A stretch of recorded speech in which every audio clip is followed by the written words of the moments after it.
하늘에 계신 우리 아버지, 저희로 함께 기도하게 하시니 감사합니다. 우리가 한 목적으로 드리는 기도에 응답해 주시고 성령의 능력으로 한마음 되어 주의 뜻 이루게 도와주시옵소서. 예수님의 이름으로 기도합니다.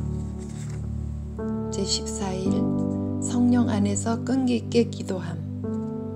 수세기를 통하여 끈기 있는 기도는 이 땅에서 하나님의 나라를 진전시키는데 필수적인 요소라고 간주되어 왔습니다. 그럼에도 서구 문화에 살고 있는 사람들 중 일부는 자신들의 문제가 신속하게 응답되기를 바라는 경향을 가지고 있습니다.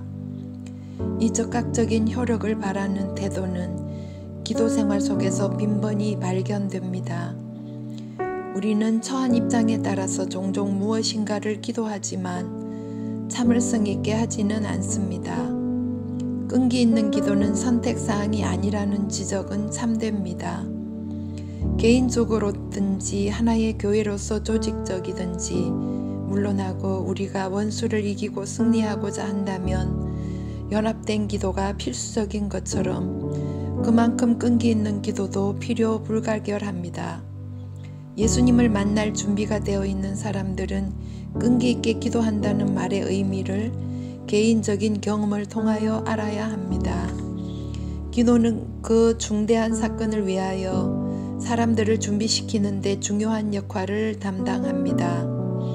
예수님께서도 개인적으로 끈기 있는 기도의 필요성을 느끼셨습니다. 그분은 여러 번 기도하면서 온 밤을 지새우셨습니다. 누가복음 18장에서 예수님은 신자들 모두가 끈기를 가지고 기도에 몰입해야 할 필요성을 예를 들어 말씀하십니다.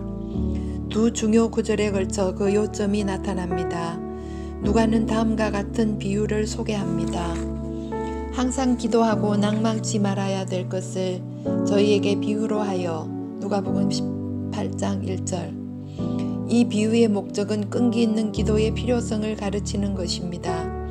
누가에 따르면 예수님께서 가르치신 바는 우리가 당연하고도 또는 필연적으로 항상 기도할 것이며 응답받을 때까지 기도하기를 그치거나 무기력하게 하지 말라고 합니다.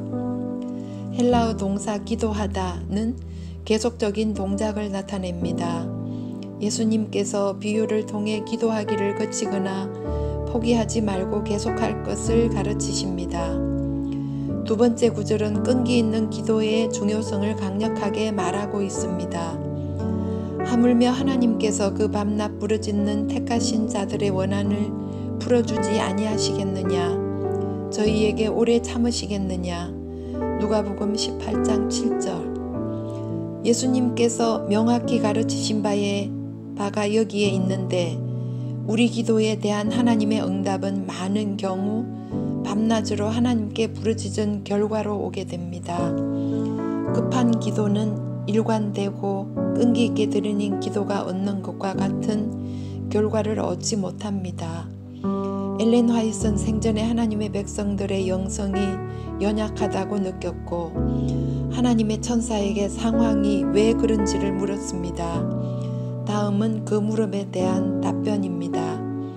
나는 천사에게 왜 이스라엘에게 더 큰 믿음과 능력이 없느냐고 물었더니 천사가 대답하기를 그대들은 너무도 빨리 주님의 팔에서 떠납니다. 그대의 탄원을 보좌에 올리고 굳센 믿음으로 그의 약속을 붙드십시오. 그분의 약속들은 확실하니 여러분들은 구한 것을 받은 줄로 믿으십시오. 그리하면 그대가 받을 것입니다. 고 하였습니다. 그 후에 나는 엘리야를 보았습니다. 그는 우리와 같은 성정을 가진 사람이었으나 열렬히 기도했습니다. 그의 믿음은 시련을 견디었습니다. 그는 7번 주님 앞에 기도드렸고 드디어 구름이 나타났습니다. 우리 중에 많은 이들이 여전히 너무도 빨리 주님의 팔에서 떠납니다. 우리는 기도하면서 주님과 더불어 오랫동안 승리하는 법을 배워야 합니다. 깊이 생각하기와 토론하기. 1.